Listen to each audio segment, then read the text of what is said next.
Selamat pagi. Yuk kita ngobrol tentang tanaman satu ini, Epicea. Ini adalah jenis tanaman yang menyimpan cadangan air di batang dan daunnya. Kemudian dia bersulur menjalar di tanah jika diletakkan di tanah. Ya, dan dia kalau ditanam di tanah langsung itu bisa menjadi ground cover yang cantik.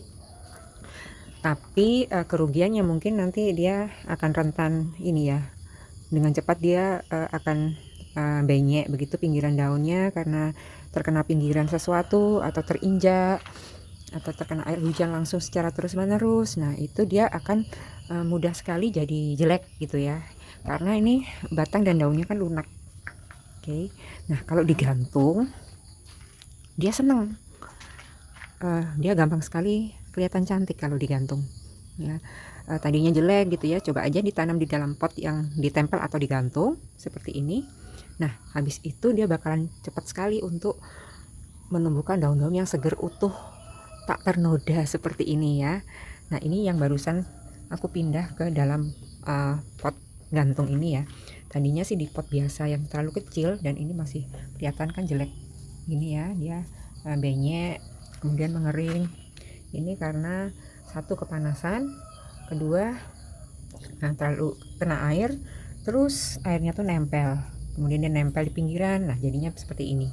Jadi ketika digantung, Epicea itu potensial untuk menjadi cantik lebih cepat. Tanaman ini sangat-sangat mudah diperbanyak. Dia bisa dari single leaf atau satu helai daun ini dipotek kemudian ditancapkan ke dalam tanah, atau ketika dia sudah menumbuhkan sulur seperti ini, nah kita potong itu pas bagian dimana dia akan menumbuhkan akar baru ya. Jadi di bawah ini misalnya terasa, nah seperti ini. Maafkan kuku saya ya karena saya barusan mainan tanah. Nah, ini adalah bakal akar di sini. Nah, ini kita bisa potong di sini.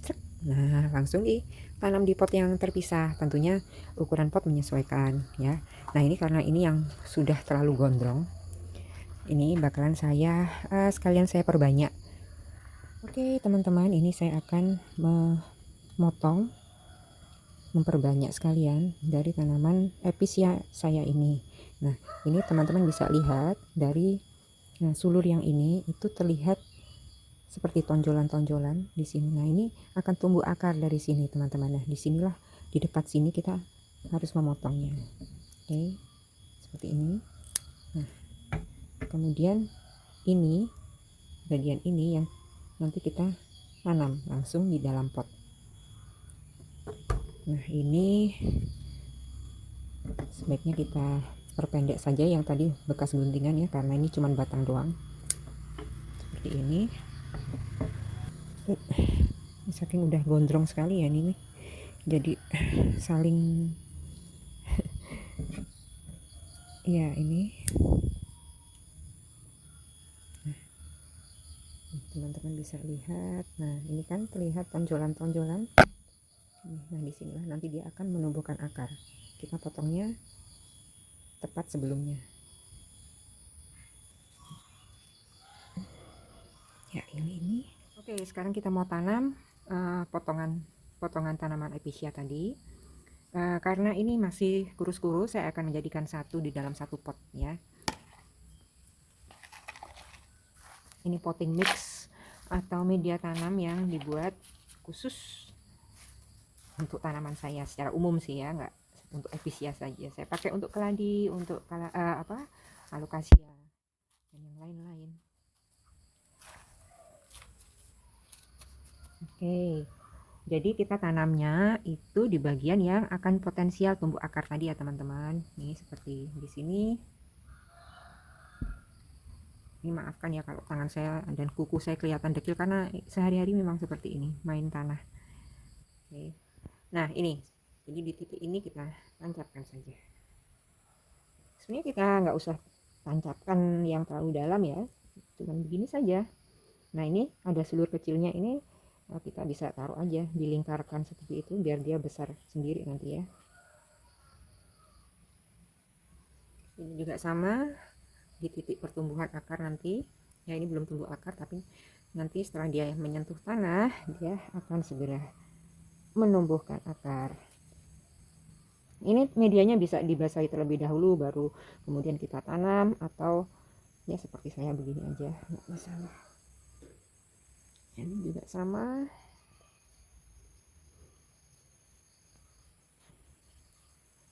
Ini bagian sulurnya, terserah teman-teman nanti bisa dimasukkan atau enggak, biarkan dia menggantung juga nggak apa-apa.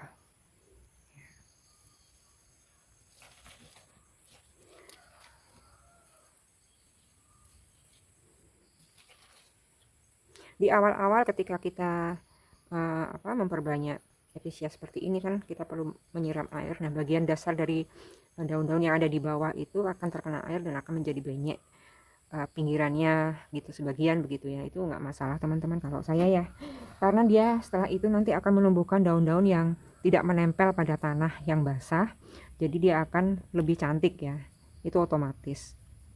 Nah, seperti ini saja. Kemudian